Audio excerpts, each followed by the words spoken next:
Previously on DrakeParagon.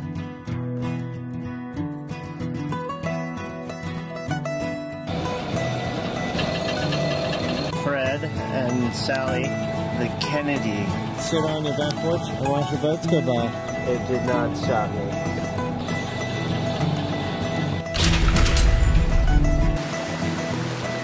Wow, look at all the people fishing. I'm really glad I put these mast steps in.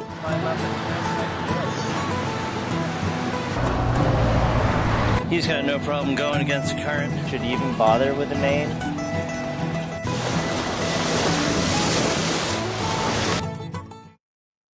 Right over German U-boat wrecks from World War II.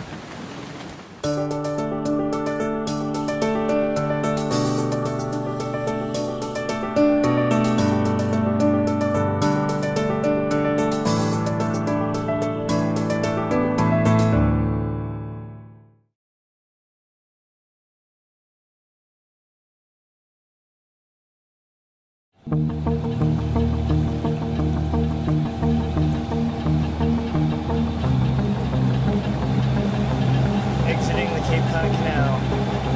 It's like wind coming out of the south. I'm wondering, if you know you're going to have winds of 15 to 20 and gusting to 30, and you're going to be going straight downwind, should you even bother with the main at all? Should you put a double reef in it? Hoist it? And put a preventer out on it? Or should you just go with the head sail? We don't have a whisker pole, so we can't really hike the jib out. I do have a whisker pole, it's just not set up. One of the last things on the list.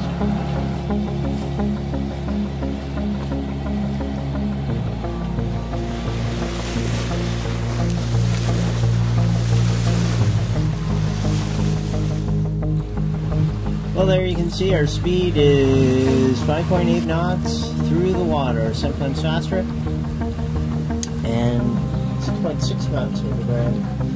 So a little bit of current. We are under sail without the engine on. Going downwind. You can see the Windex up there. Wind is coming from our port stern quarter. And I've got a double reef main with a preventer securing it in place, and a full jib, and no staysail. It's a comfy ride. Go up to the bowsprit and look over.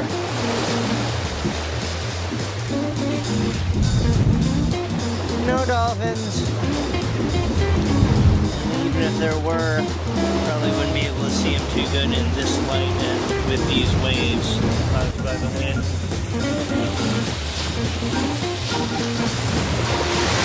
She is doing what she was designed to do. Sailing with no engine. Wow. That's beautiful. So when we go offshore to Nova Scotia, our first big leg, which will probably take about 4 days, I will take all those solar panels down that are on the rails. This has actually been a little shakedown to see if it's even possible to work the main and the head sail sheets without the solar panels interfering too much. And it is doable. But I definitely wouldn't want to have them up in a storm. Too much windage, and I think it probably, something would go wrong. It'd break or something. And hit by a wave. And they're also kind of in the way of the main and head sail sheets. But in lighter conditions and easier stuff, I can manage to still have them up. Which is good because it's a bit of a job to put them all up. I've got another 6 that go on the forward half of the boat, and they are not up. They are secured in the rib right here. We're just over half of the way to Gloucester. Really looking forward to getting in there and dropping anchor and finally, you know, know that I have returned to where it all started so many years ago, my hometown of Boston. It's been like 10 years. 10 years since I've been in Boston on my own boat.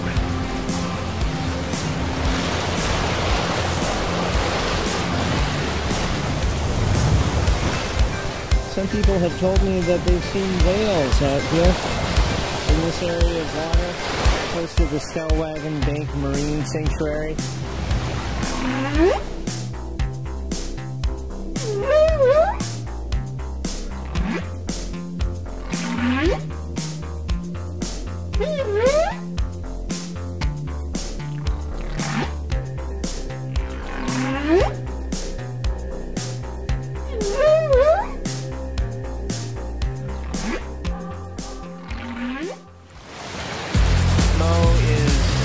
Taking a nap, and I am on watch.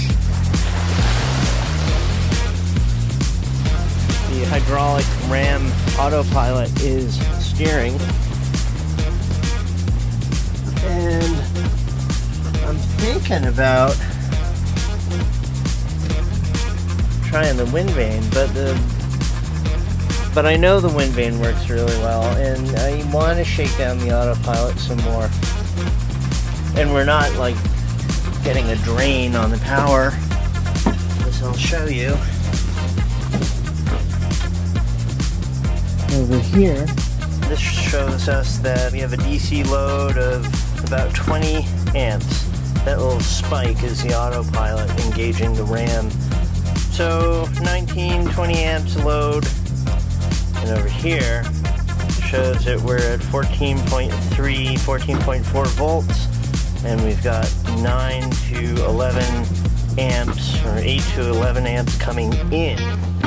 So we're positive 20 amp draw and 5 to 10 amps coming in. That's because of what's going on over here. It shows that we're getting 28 amps coming in from the solar panels. So we're under sail during the day, the fridge is running, the autopilot's running, the 2 different chart plotters are on, the VHF is on, and we're making power. I like that feeling. It's also for free. Thank you, son, for the gift of electricity. So I'm over here with my Eating for Life cookbook, which is really awesome.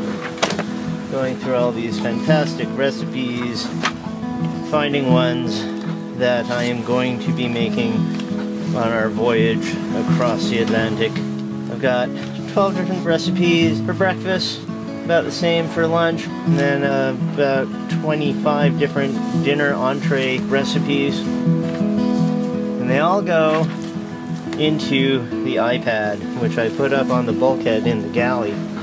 And it's really cool because I can easily find any recipe.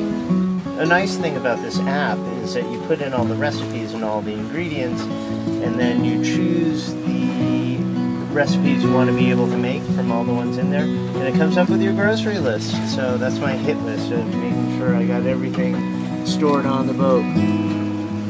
Looks like the wind just died a little bit. We're just making 6 over ground. I figured out a few hours ago that we have to do at least 6 knots. Doing 5.7, 5.6. Wind's dying down. Let's see, apparent wind speed is 15 knots. Speed through the water is 5 knots. Damn, I just want one more knot. Come on. I did the math, and like at 6 knots, we make it to Gloucester with a couple hours of daylight to spare. I do not want to go in there at night. I really don't want to go in there at night. I hate to run the engine just to get another half knot.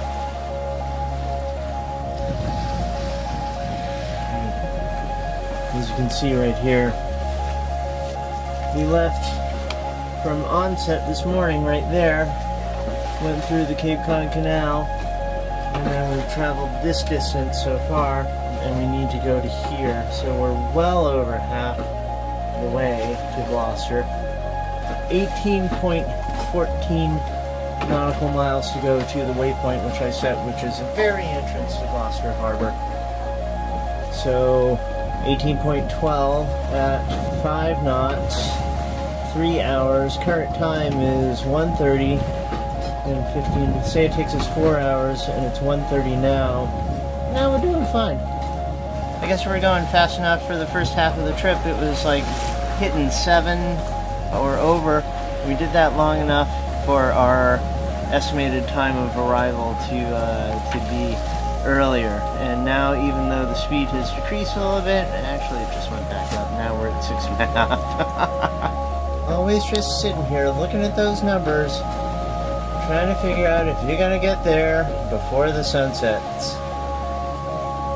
And right now, looks like our ETA at the entrance to Gloucester Harbor will be no later than 5:30. The sun sets at 8. So we're doing good. We have enough time to drop anchor, launch a dinghy, row in, grab a beer, see what happens next. Okay, so we've been sailing along and I just went to go zoom in on the chart plotter.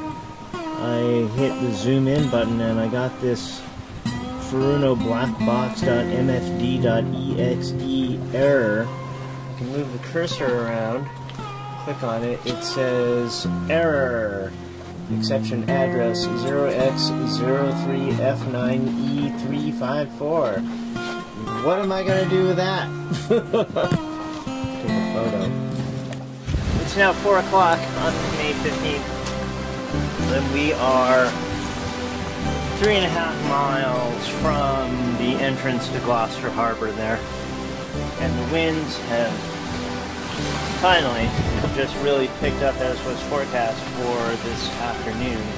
We're going downwind, winds off the port stern. And you can see on my wind speed indicator that it is steady, blowing 26 knots, 27 knots true.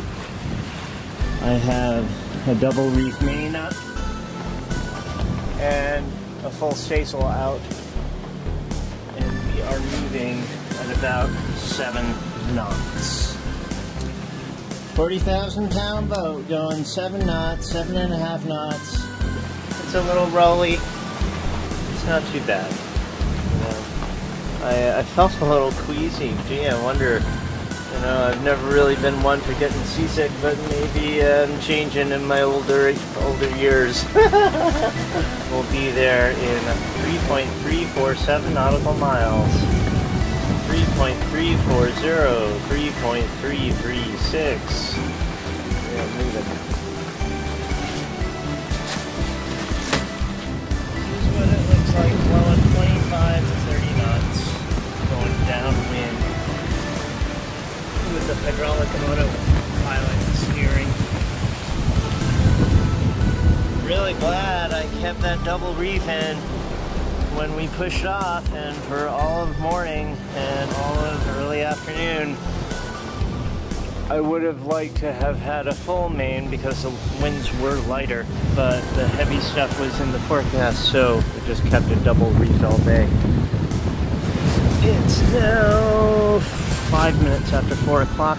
Sunset's at 8, so we're gonna get there with plenty of time to poke around in the inner harbor in Gloucester, find an anchor spot, and if for whatever reason that doesn't work, the second place to anchor, according to the cruising guide, is behind the breakwater. Got strong winds forecast for overnight, gusting to 30 overnight, and strong tomorrow morning as well, coming from the south and southwest.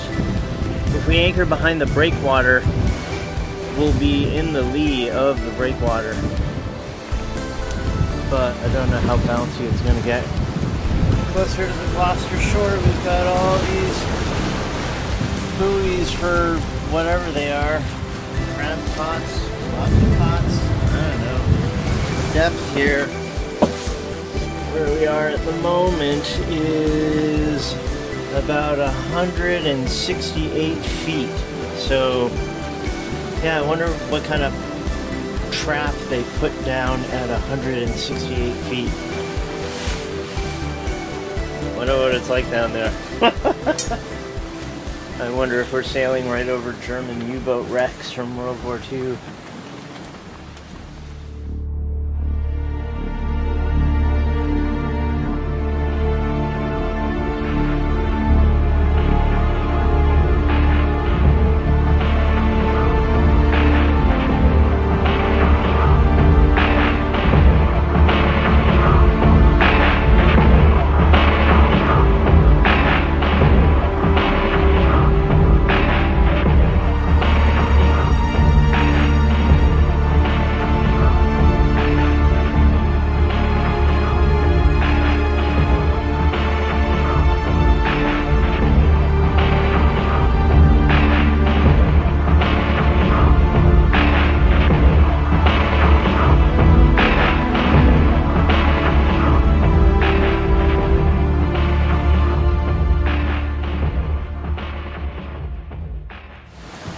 Sometimes our speed gets up to 8.5 knots. It's amazing, a 40,000 pound boat going 8.5 knots just from a couple of sails up.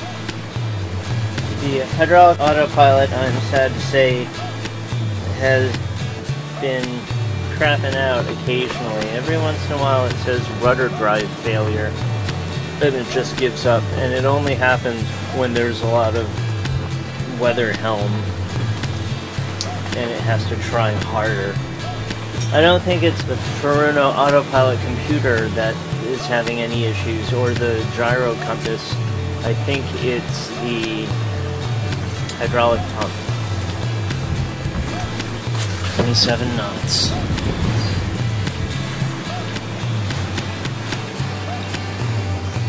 I think the Westsail 42 is a really good boat for heavier wind, because she's so heavy.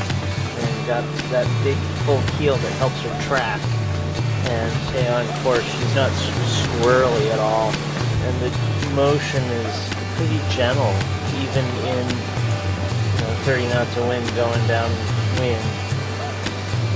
I think she's a good ocean crossing boat, as long as we don't get stuck in ice. I think we'll do just fine, and as long as we don't hit anything like an iceberg. Never seen anything like it. It's a massive structure. We were just down below playing chess and felt a little knock on the ball.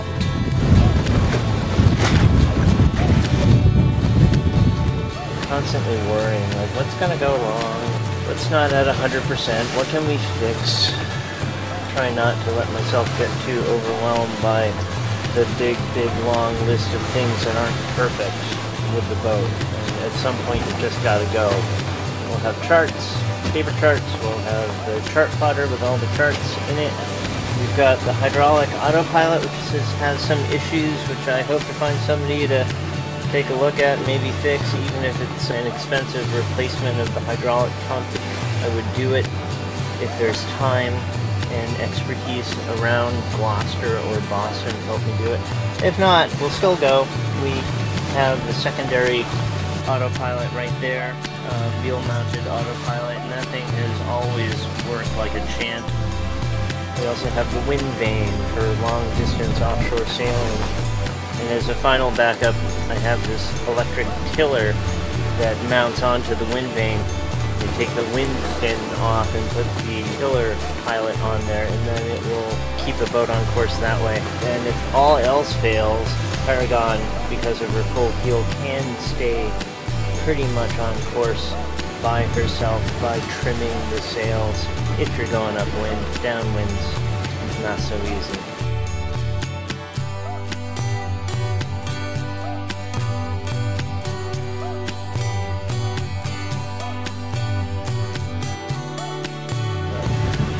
We'll have 3 aboard, so yeah, there's all this, like, being scared that you're gonna lose self-steering. The last resort, we have the 3 of us to hand steer. Hope it doesn't come to that. 2.492 nautical miles. Time to start thinking about taking the sails down. I think I'll wake up Mo.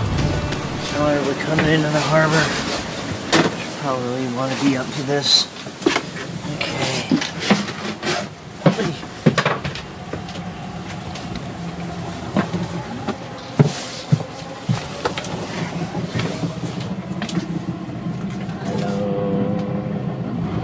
We're 2.5 miles from the entrance to Gloucester, so I thought you might want to know that, just in case you want to see coming into Gloucester, famous seafaring town. They're always out of Gloucester, the sailors and fishermen. Are you high? Come on, I gotta go back up. But if you want to see.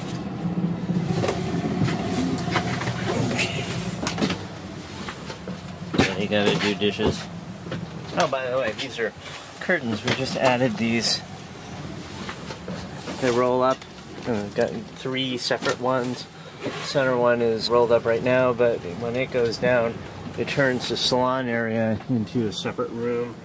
When Ina's crewing with us for 5 months, when we're at sea, we'll have the curtains up probably the whole time, but when we're in port for, you know, many days or longer, then I figured it'd be cool for Ina to be able to close those curtains at night so he can have sort of like his own room. Then come morning, when I get up earlier than anybody else and want to come out into the galley or sit down at the dinette, I can do it without disturbing him.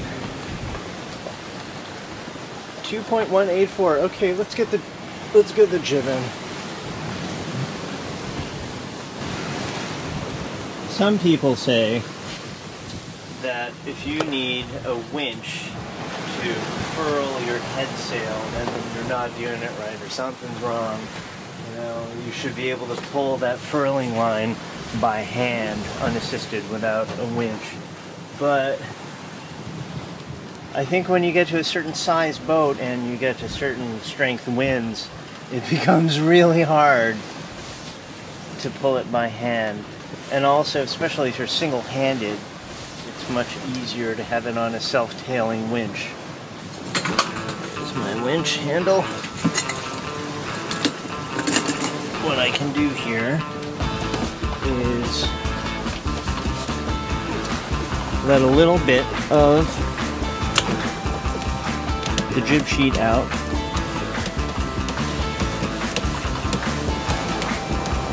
Now, note that we're in 25 to 30 knots of wind. And then I can furl it a bit. The process takes a while, but you know, it's doable. And it's doable single-handed, and it's actually doable with just one hand because the other hand's for the camera. Single-handing. Yeah. Oh my God, we're coming up to land. A little bit more out.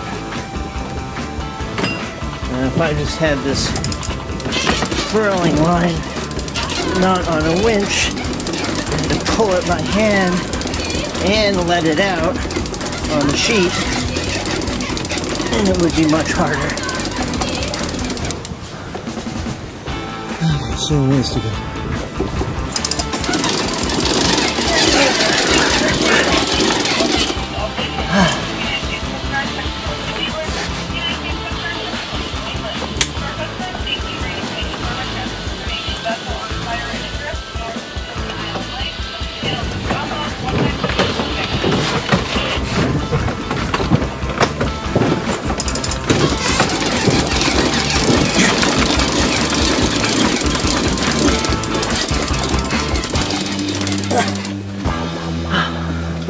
That's some exercise.